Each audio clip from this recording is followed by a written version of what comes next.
Nous venons de voir comment est-ce qu'on peut faire pour supprimer un livre existant dans la liste qui est sauvegardée dans notre store. La prochaine étape pour nous, après avoir implémenté la suppression, c'est de voir comment est-ce qu'on peut faire pour modifier un élément existant.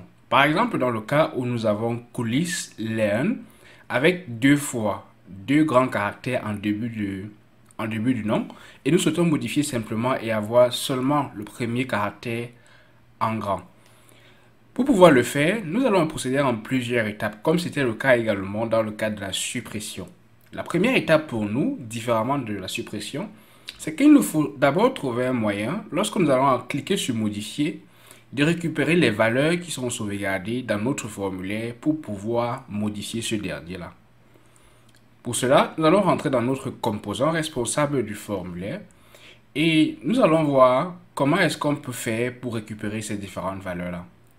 Donc là, nous avons je vais fermer tout ceci et nous allons rentrer vers notre book component. Dans le template, je vais vous faire remarquer que nous avons les deux éléments directement présents lorsque nous avons notre template. Nous avons le formulaire, nous avons la liste côte à côte. Et ce que nous devons faire, c'est d'abord à l'intérieur de notre app-list, implémenter la logique de notre bouton. Cela va décider de ce que nous allons faire lorsque tout ceci va changer. Donc rentrons d'abord dans notre composant app-list.component.ts ou alors list.component.ts et à l'intérieur de ce dernier, il nous faut à côté de delete book, nous allons avoir edit book simplement. À la place de l'identifiant que nous avons, nous allons récupérer simplement tout le livre concerné. Donc nous allons dire que cette méthode va prendre en paramètre un élément de type book. Et cela sera toujours de type void. Donc on peut laisser en console le livre récupéré pour voir si tout se passe comme nous le souhaitons. Je vais sauvegarder tout ceci et donc faire appel à cette méthode directement dans mon template list.component.html. Et à l'autre bouton, nous avons juste là. Et au clic, je vais rajouter simplement edit book. Et nous avons dit que cela va prendre un livre en paramètre. Et nous avons déjà le livre disponible. Je peux simplement faire appel à ce dernier-ci. Pour pouvoir faire la distinction entre nos différents boutons sur la page, il est toujours recommandé de rajouter le type à nos boutons. Dans ce cas, je vais les appeler, je vais les considérer comme étant des types boutons, puisque nous servent simplement à chaque fois à répondre à certains événements de clic que nous avons prédéfinis. Donc dans notre cas, nous avons notre edit book. Si je rentre dans notre application et que je clique sur modifier, nous allons voir que dans notre console, nous recevons tout l'objet livre concerné. La prochaine étape pour nous, c'est de savoir comment est-ce qu'on peut faire pour transmettre les valeurs que nous recevons dans notre méthode directement à notre composant responsable du livre. Nous avons pour cela avec Angular plusieurs possibilités.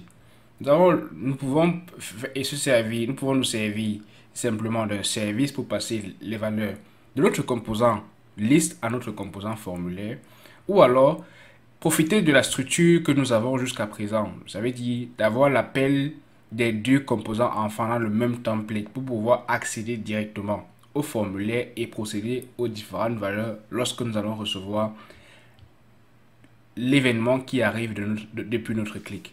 Comment cela va marcher? Comment procéder dans ce cas-là, dans cette deuxième variante-là? Puisque nous n'avons pas beaucoup de choses, beaucoup d'éléments qui entrent en jeu, je vais me passer du service et me servir directement depuis l'avantage que m'offre la structure de notre application. Lorsque nous regardons le contenu de notre composant responsable du formulaire, on se rend compte que nous avons directement la référence Boxform ici. Elle est marquée aussi de façon publique. Ça veut dire que nous pouvons avoir accès à cette référence-là directement depuis notre template. Comment faire? Comment procéder?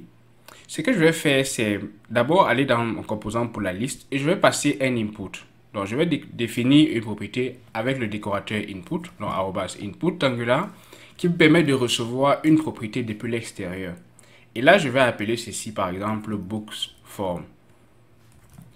Cela sera naturellement de type form group comme tous les autres que nous avons eu jusqu'à présent. Donc là, nous avons bookform et je m'attends à recevoir ceci depuis un input. Donc là, on peut rajouter aussi public dessus si on le souhaite et reformater d'une autre manière. Maintenant, il reste plus que pour moi de passer ou alors de remplir la référence pour cette variable-ci. Donc, je prends ce book form et je rentre dans là où sont appelés mes deux templates. Ça veut dire que sur mon composant appList, je m'attends à recevoir quelque chose pour remplir cette valeur-ci. C'est pourquoi je la passe dans les crochets. Ce qui ne reste plus pour moi à faire, je peux appeler celui-ci simplement formRef. C'est en fait la référence sur le template de mon composant app, de mon composant form.component. Avec formRef, je peux accéder à chaque élément que je retrouve à l'intérieur de ce template-là ou alors de ce composant-là. Et comme dans ce composant, nous avons quelque chose qui s'appelle simplement booksForm avec S, alors je peux décider de passer directement cette variable-là, ou alors la référence de cette variable-ci à celle que j'ai créée. Là, remarquez que je l'ai créée avec sans S et ici je l'ai créé avec S. Juste pour qu'on puisse faire la différence, on peut l'appeler tout aussi d'une autre manière. Est-ce que cela va fonctionner réellement? Là, je vais partir simplement dans mon composant app-list et dans mon list.component. Et là, lorsque je vais récupérer mon livre, je fais appel simplement à mon booksForm et je vais faire un patch value. Lorsque nous allons appuyer sur Edit Book. Dans le patch value, naturellement, il faut que je passe les différentes valeurs. Clés et valeurs, il faut toujours y penser. Qu'est-ce que nous avons comme clés et valeurs? Tout est référencé dans notre form.component. Nous avons ces différentes valeurs ici. ID, name, publisher, author, que nous devons renvoyer à l'intérieur. Je vais prendre exactement les mêmes valeurs, sauf que cette fois, je vais remplir avec ce que je reçois. Donc, je vais remplacer par le book ID, je vais remplacer le name par le book.name, et je vais remplacer le publisher par le book.publisher. Pareil avec l'auteur, je vais remplacer par books.author. Ça, c'est une technique très simple que nous pouvons utiliser dans le cas où la structure nous donne cette possibilité-là. Et nous ne voulons pas compliquer la chose en ajoutant différents services et prendre d'autres éléments. Conservons tout ceci le plus simple possible.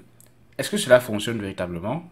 Il suffit de cliquer sur modifier et nous allons voir qu'automatiquement nous recevons toutes les valeurs dans notre formulaire prêtes à être manipulées pour autre chose et pour autre désir.